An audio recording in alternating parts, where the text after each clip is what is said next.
Дојде како изненадување, така и замина. Имам изненадување. Зоран Заев по 8 години на кормилото на Социјалдемократскиот сојуз на Македонија, синоќа со неговиот препознатлив гест рака на срце, но и со благ наклон од неговиот наследник Димитар Ковачевски кон него во знак на почит, расположен и насмеан, замина од лидерската позиција во партијата. Пред да ја напушти канцеларијата на Бихачка, тој во неа ги почасти најблиските партиски соработници и новиот лидер на СДСМ.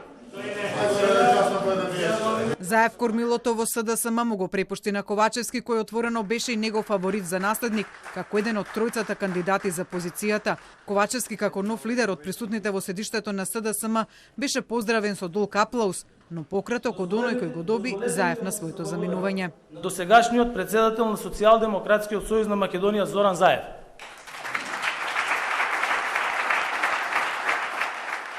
Ковачевски токму трењето на аплаузот за него во партијата ќе се обиде да го продолжи во идните 4 години. Првиот чекор кон тоа ќе му биде реализацијата на програмата Заедно, одговорно и посветено, со која ја освои лидерската позиција во СДСМ.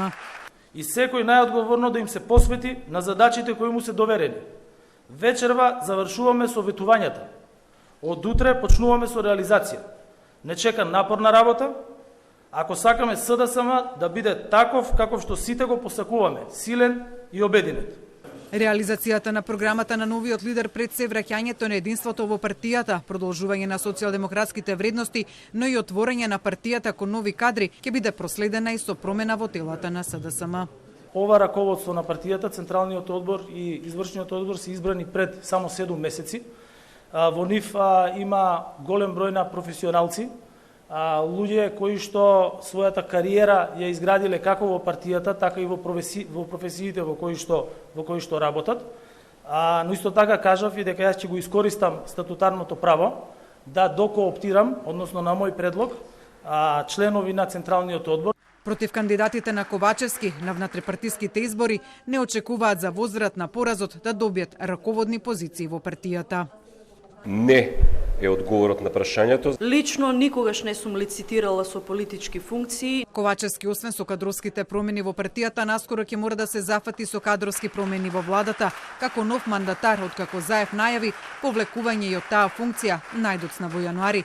Сепак за таму Ковачевски изборот, како што вели, ќе го прави со помош на Централниот одбор на партијата.